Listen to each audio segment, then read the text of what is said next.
কানিজ রেসিপিতে সবাইকে স্বাগতম।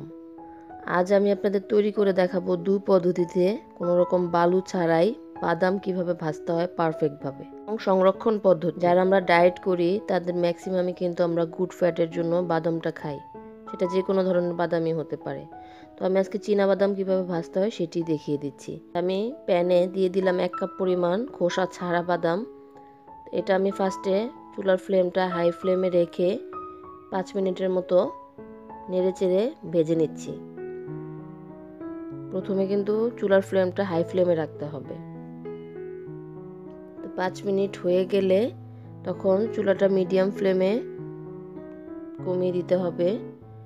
মিডিয়াম ফ্লেমে রেখে তখন আরও 5 মিনিটের মতো ভাজতে হবে।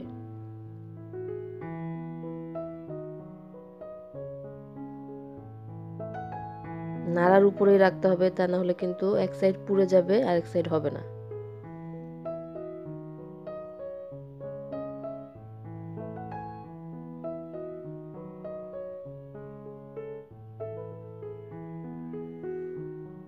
এই তো মোটামুটি আমি 8 মিনিটের মতো ভেজেছি।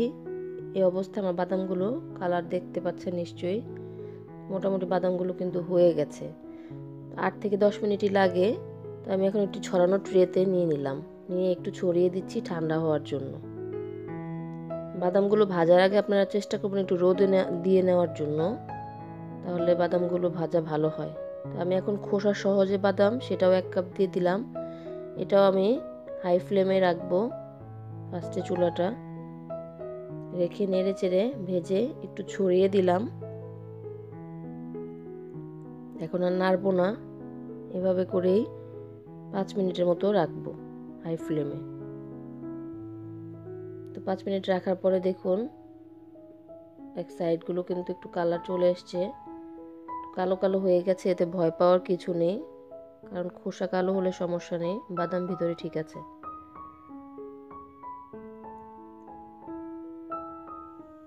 এভাবে করে আমি আরও 3 মিনিটের মতো ভেজে নিচ্ছি।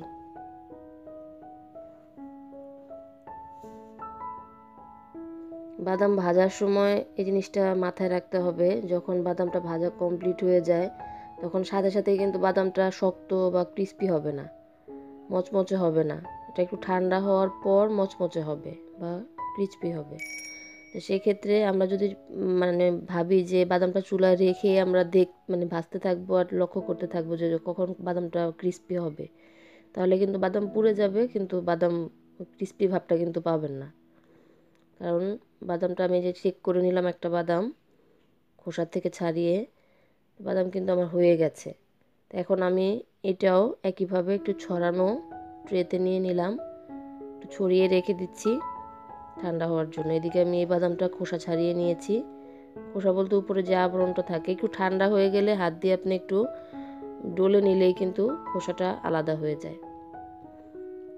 এখন এই বাদামগুলো আমি খোসা থেকে আলাদা করে নিচ্ছি। তো একটু ঠান্ডা হয়ে গেছে।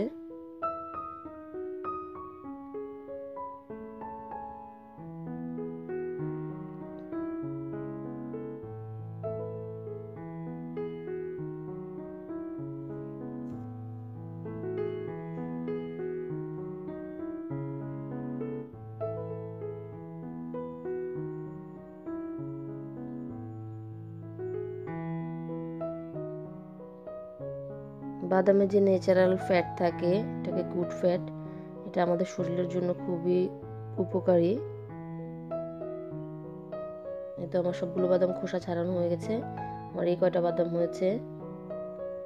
আমি এখন সবগুলো বাদাম একসাথে করে ফেলবো এবং কিভাবে সংরক্ষণ করতে হয় সেটাও দেখাচ্ছি আপনাদের।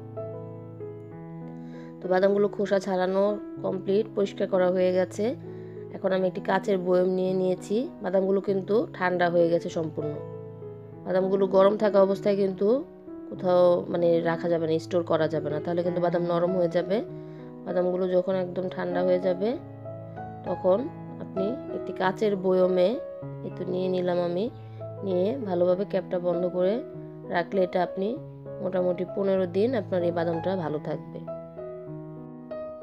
এই ছিল আমার আজকের আয়োজন। আশা করি আপনাদের ভালো লেগেছে। ভালো লাগলে আমার চ্যানেলটি সাবস্ক্রাইব করবেন। সবাই ভালো থাকবেন, সুস্থ থাকবেন। আল্লাহ হাফেজ।